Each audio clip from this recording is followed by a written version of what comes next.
റളിയല്ലാഹു അൻഹുവിനെ കുറിച്ച് സ്മരിക്കാത്ത ഒരു മുസ്ലിം എന്ന ലോകത്തുണ്ടോ? ഏതെങ്കിലും ജുമാ ഖുത്ബയിൽ ഹസൻ ഹുസൈനെ സ്മരിക്കാത്ത ഒരു ജുമഅയുണ്ടോ, ഒരു ദുആയുണ്ടോ? പ്രവാചകന്റെ പേരമകനെ പൊന്നുമകനെ അല്ലാഹുവിന്റെ റസൂലിന്റെ ഹദറത്തിലേക്ക് പോയിട്ട് ബഹുമാനപ്പെട്ട ഹുസൈൻ റളിയല്ലാഹു അൻഹു പറയുകയാണ്, എന്റെ പൊന്നുപ്പാ. ബഹുമാനപ്പെട്ട പ്രവാചകൻ അന്ത്യവിശ്രമം കൊള്ളുന്ന മദീന പട്ടണത്തിന്റെ ഉമ്മറപ്പടിയിൽ പോയി നിന്നുകൊണ്ട് അല്ലാഹുവിന്റെ റസൂലിനെ വിളിച്ചിട്ട് പറയുന്നു, യാ റസൂലല്ലാഹ്, എന്റെ പൊന്നുപ്പാ, ഞങ്ങളെ ഏറ്റവും കൂടുതൽ സ്നേഹിച്ച ഉപ്പാ, അങ്ങ് മദീനയുടെ മിമ്പറിൽ നിന്ന് ഖുത്ബ പാരായണം ചെയ്തിട്ട് ഖുത്ബ പ്രഭാഷണം നടത്തിയപ്പോഴും ഞാനും എന്റെ സഹോദരനും ഇഴഞ്ഞിഴഞ്ഞിഴഞ്ഞ് പള്ളിക്കകത്തേക്ക് കടന്നു വന്നപ്പോഴും ഞങ്ങളെ വേദനിപ്പിക്കാതെ മിമ്പറിന്റെ പടികളിൽ നിന്ന് താഴെ ഇറങ്ങി ഞങ്ങളെ രണ്ടുപേരെയും എടുത്ത് ചുംബിച്ച് ജനങ്ങളുടെ മധ്യത്തിൽ വെച്ച് ഞങ്ങളെ സന്തോഷിപ്പിച്ച എന്റെ പൊന്നുപ്പാ, കൂഫയുടെ മക്കൾ ഈ ഹുസൈനെ വിളിക്കുന്നു ഉപ്പാ. ചതിക്കാനാണോ കൊല്ലാനാണോ എന്തിനാണ് എന്നറിയില്ല എന്റെ പൊന്നുപ്പാ, അതുകൊണ്ട് ഞാൻ അങ്ങോട്ട് പോകട്ടെ ഉപ്പാ, അവിടുത്തെ അനുവാദം ഞാൻ ആഗ്രഹിക്കുന്നു ഉപ്പാ.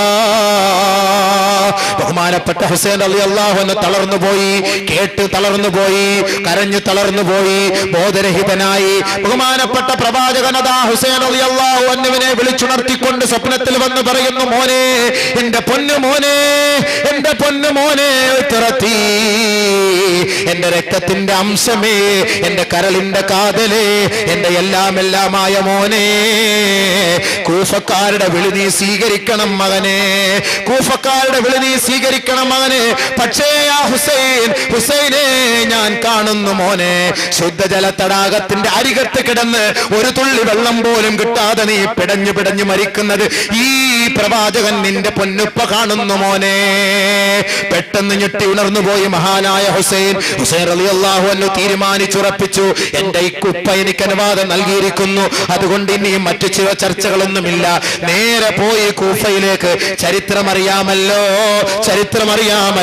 ഹുസൈൻ റളിയല്ലാഹു അൻഹു തല കൊയ്തെടുത്ത് അറുത്തുമാറ്റി കൊന്തത്തിൽ കൊണ്ട് ആനന്ദം കൊണ്ടില്ലേ യസീദിന്റെ അനുയായികൾ. സഹോദരാ, ലോകമെമ്പാടും ഹുസൈൻ റളിയല്ലാഹു അൻഹു വാഴ്ത്തുകയും പുകഴ്ത്തുകയും ദുആ ചെയ്യുകയും ചെയ്യുന്നുവെങ്കിൽ ആ ഹുസൈൻ റളിയല്ലാഹു അൻഹുവിനെ കൊണ്ട് കൂഫയുടെ മക്കൾക്ക് ഹിദായത്ത് അല്ലാഹു പ്രദാനം ചെയ്തില്ലേ? ഇറാഖിന്റെ മക്കൾക്ക് അല്ലാഹു പ്രദാനം ചെയ്തില്ലേ? ആ കൂഫയിലെയും ഇറാഖിലെയും ലോകത്തിന്റെ നാനാഭാഗത്തുമുള്ള മുസ്ലിം സമുദായം ആ ഹുസൈൻ റളിയല്ലാഹു അൻഹുവിന്റെ സ്നേഹം മയവിറക്കുന്നുവെങ്കിൽ അതിനുള്ള കാരണം മഹദിയായ ഫാത്തിമയുടെയും മഹാനായ അലി റളിയല്ലാഹു അൻഹുവിന്റെയും ആദ്യ രാത്രിയിലത്തെ നേരം വെളുക്കുവോളമുള്ള നമസ്കാരത്തിന്റെ ദുആയാണ്. അതിനാ പറഞ്ഞത് മക്കള് നന്നാവാനാണ് ആദ്യ രാത്രി നിങ്ങളൊന്ന് ദുആ ചെയ്യണമെന്ന് പറഞ്ഞത്. അതല്ലാതെ നിങ്ങൾക്ക് വേറെ ഒന്നും സാധിക്കാനല്ല. അല്ലാതെ നിങ്ങളുടെ കാര്യപരിപാടിയിലൊന്നും ഇസ്ലാം തലകടത്താനും വരുന്നില്ല, അതിന് വിഘാതം നിൽക്കാനും വരുന്നില്ല. നിങ്ങളുടെ ബന്ധത്തിലൂടെ ഉണ്ടാകുന്ന സന്താനങ്ങൾ, മാതാക്കളെ, പിതാക്കളെ നിങ്ങൾക്കും മാത്രമല്ല സമുദായത്തിനും ഗുണമുള്ള മക്കളായി മാറണം. അതിനു വേണ്ടിയിട്ടാ പറഞ്ഞത്. അതിനാ 2 റക്അത്ത് നമസ്കരിക്കാൻ പറഞ്ഞത്. 5 മിനിറ്റ് നമസ്കരിച്ചിട്ട് പെണ്ണിന്റെ തലയ്ക്ക് കൈവച്ചിട്ട് ചെറുക്ക നീ ഒന്ന് പ്രാർത്ഥിക്കണേ, അല്ലാഹുമ്മ ഇന്നി അസ്അലുക മിൻ ഖൈരിഹാ വ ഖൈരി മാ ജബൽതഹാ അലൈ വ അഊദു ബിക മിൻ ശർരിഹാ വ ശർരി മാ ജബൽതഹാ അലൈ. പടച്ചവനെ, ഇവളിൽ നീ സൃഷ്ടിച്ചിട്ടുള്ള എല്ലാ നന്മകളും ഞാൻ നിന്നോട് ചോദിക്കുന്നു അല്ലാഹ്. ഇവളിൽ നീ സൃഷ്ടിച്ചിട്ടുള്ള എല്ലാ തിന്മകളെ തൊട്ട് നിന്നോട് ഞാൻ കാവൽ ചോദിക്കുന്നു അല്ലാഹ്. അൽഹംദുലില്ലാഹ്, സാലിഹത്തായ ഭാര്യയായി മാറി. ഇന്ന് ഇത് വല്ലതും ചെയ്യാറുണ്ടോ? ഫോട്ടോടുപ്പ് അല്ലോ, വോൺവിളി, ഒപ്പന പാടല്, മ്യൂസിക്, നൃത്തം, നാടം, എന്തൊക്കെ പേക്കോത്തുകളാ. പിന്നെ എങ്ങനെ ഇവരുടെ ദാമ്പത്യ ജീവിതം ഹൈറാവുക? നിങ്ങൾ പറയും. ഇസ്ലാമിക വ്യവസ്ഥകളും ഇസ്ലാമിക നിയമങ്ങളും ഇങ്ങനെയൊക്കെയാണ്. ഇങ്ങനെ ചെയ്താലാണ് ആ കുടുംബം എന്തുണ്ടാവുള്ളൂ, ഇമ്പമുള്ള കുടുംബമായി മാറുകയുള്ളൂ. ഇനി അടുത്ത് കുടുംബ ജീവിതത്തിലേക്ക് കടക്കാൻ പോവുകയാണ്. കുടുംബജീവിതത്തിലേക്ക് ഇനിയാണ് കടക്കാൻ പോണത്. രണ്ടുപേരുടെയും ബന്ധത്തിലൂടെ കുടുംബം ഇസ്ലാം വിവാഹം കൊണ്ട് ഉദ്ദേശിക്കുന്ന കുറെ കാര്യങ്ങൾ നിങ്ങളുടെ മുന്നിൽ പറഞ്ഞുകൊണ്ട് പ്രഭാഷണം അവസാനിപ്പിച്ചു കൊള്ളാം. ഒന്നാമതായി, വൈവാഹിക ജീവിതം കൊണ്ട് ഇസ്ലാം ഉദ്ദേശിക്കുന്നത് കുടുംബ ജീവിതമാണ്. കൂടുമ്പോൾ ഉണ്ടാകുന്ന ഇമ്പം, രണ്ടുപേരും ചേർന്ന് സന്തോഷകരമായ ജീവിതം നയിക്കുമ്പോൾ ആ കുടുംബത്തിൽ ഉണ്ടാകുന്ന ഇമ്പമാണ് കുടുംബം. ومن آياته أن خلق لكم من أنفسكم أزواجا لتسكنوا إليها وجعل بينكم مودة ورحمة إن في ذلك لآيات لقوم يتفكرون ومن آياته അവന്റെ ദൃഷ്ടാന്തങ്ങളിൽ പെട്ടതാണ്. അതെ, അല്ലാഹുവിന്റെ ദൃഷ്ടാന്തങ്ങളിൽ പെട്ടതാണ്. അൻ ഖലഖലക്കും, നിങ്ങളെ സൃഷ്ടിച്ചത്. മിൻ അൻഫുസിക്കും അസ്വാജ, നിങ്ങളിൽ നിന്ന് തന്നെ നിങ്ങൾക്ക് ഇണയെ സൃഷ്ടിച്ചു തന്നത് അവന്റെ ദൃഷ്ടാന്തങ്ങളിൽ പെട്ട കാര്യമാണ്.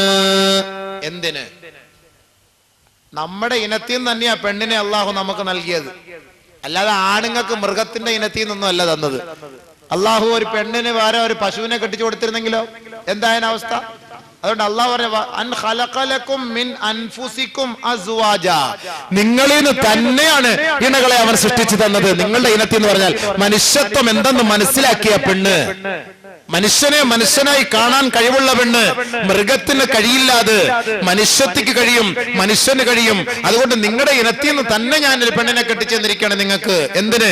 ലിതസ്കുനൂ ഇലൈഹാ, അവളുമായി ആത്മനിർവൃതി ഉണ്ടാകാൻ, സല്ലപിക്കാൻ, സന്തോഷിക്കാൻ ആത്മനിർവൃതി ഉണ്ടാകണം. പെണ്ണും ചെറുക്കനും തമ്മിൽ ഒരുമിച്ച് കൂടുമ്പോൾ സന്തോഷമുണ്ടാകണം. അതാണ് കുടുംബം എന്ന് പറയുന്നത്. മസ്കൻ എന്ന വീടിന് പറഞ്ഞാൽ ഭാര്യയും ഭർത്താവും കൂടെ ഒരുമിച്ച് താമസിക്കുന്ന വീടിനാണ് മസ്കൻ എന്ന് തന്നെ പറയുന്നത്.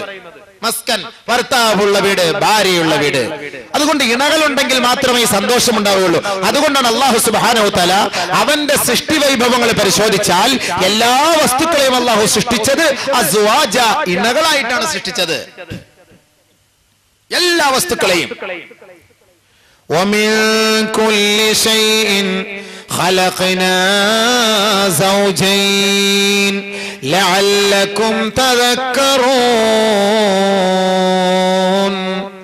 എല്ലാ വസ്തുക്കളിൽ നിന്നും നാം ജോഡികളെ സൃഷ്ടിച്ചിട്ടുണ്ട്, നിങ്ങളൊന്ന് ചിന്തിക്കാൻ, മനസ്സിലാക്കാൻ.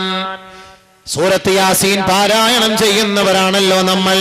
സൂറത്ത് യാസീൻ 114 അധ്യായങ്ങളിലെ 36-ാമത്തെ അധ്യായമാണ്. ആ 36-ാമത്തെ അധ്യായത്തിലെ 36-ാമത്തെ ആയത്തൊന്ന് പരിശോധിക്കണേ. ഇന്ന് പോയി സുബ്ഹാനല്ലദീ ഖലഖൽ അസ്വാജ കുല്ലഹാ മിമ്മാ തുൻബിതുൽ അർദ് വമിൻ അൻഫുസിഹിം വമിമ്മാ ലാ യഅലമൂൻ. അവനെത്ര പരിശുദ്ധനാണ്. സകലമാന വസ്തുക്കളെയും അതിന്റെ ഇനങ്ങളെയും അള്ളാഹു സൃഷ്ടിച്ചുവെങ്കിൽ അവനെത്ര പരിശുദ്ധനാണ്. ഇവകളെയെല്ലാം ജോഡികളാക്കി, ഇണകളാക്കി സൃഷ്ടിച്ച തമ്പുരാനെ, നിനക്കാണ് അഖിലസ്തുതി, നിനക്കാണ് സകലസ്തുതി, നിനക്കാണ് പ്രകീർത്തനങ്ങൾ, നിനക്കാണ് സങ്കീർത്തനങ്ങൾ. അൽഹംദുലില്ലാഹ്. സൂറത്ത് യാസീനിൽ പോലുള്ള ജോഡിയാക്കിട്ടാ പറഞ്ഞു ഈ ആയത്തും. എല്ലാ വസ്തുക്കളെയും ഇണകളായി സൃഷ്ടിച്ച അവൻ പരിശുദ്ധനാണ്. അതുപോലെ അല്ലാഹു പറഞ്ഞെന്താ? വഖലഖനാകും അസ്വാജാ,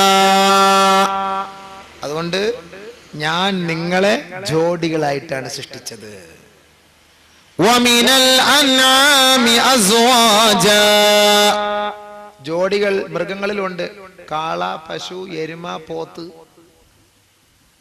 കിട, ആട് ഇല്ലേ? അതിലൊക്കെ എല്ലാ ജോഡികളില്ലേ? ന്യൂട്ടർ, ഫേസ്, നെഗറ്റീവ്, പോസിറ്റീവ്, പൂവൻ, പെട, രാത്രി, പകല്, ഇരുള്, വെളിച്ചം, കുറവമ്മല, കുറത്തിമല, ഇങ്ങനെ എണ്ണിയാൽ എല്ലാം ജോഡികൾ. ജോഡികൾ, ജോഡിയില്ലാത്തത് വല്ലതുണ്ടോ? ഈ വസ്തുക്കളെല്ലാം ഉള്ള ജോഡിയായിട്ടാണ് സൃഷ്ടിച്ചത്. ജോഡി ഇല്ലെങ്കിൽ എല്ലാം ഔട്ടായി പോവും. അതുകൊണ്ടാണ് ഞാൻ പറഞ്ഞത് ഒരു ജോഡിയെ തേടി പിടിച്ച് പെട്ടെന്ന് കല്യാണം കഴിയുന്ന, ഒറ്റയ്ക്ക് കിടന്ന് ആകെ ഇടങ്ങാറായി പോവും. അല്ലാഹു പറഞ്ഞത് അങ്ങനെ ഞാൻ നിങ്ങളെയും ജോഡികളായിട്ടാണ് സൃഷ്ടിച്ചത്. എന്തിന്?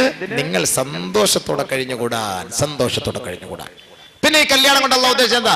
വജഅല ബൈനകും മവദ്ദതൻ വറഹ്മ, നിങ്ങൾക്ക് സ്നേഹവും കാരുണ്യവും പകർന്നു തരാനാണ് ഈ വിവാഹം.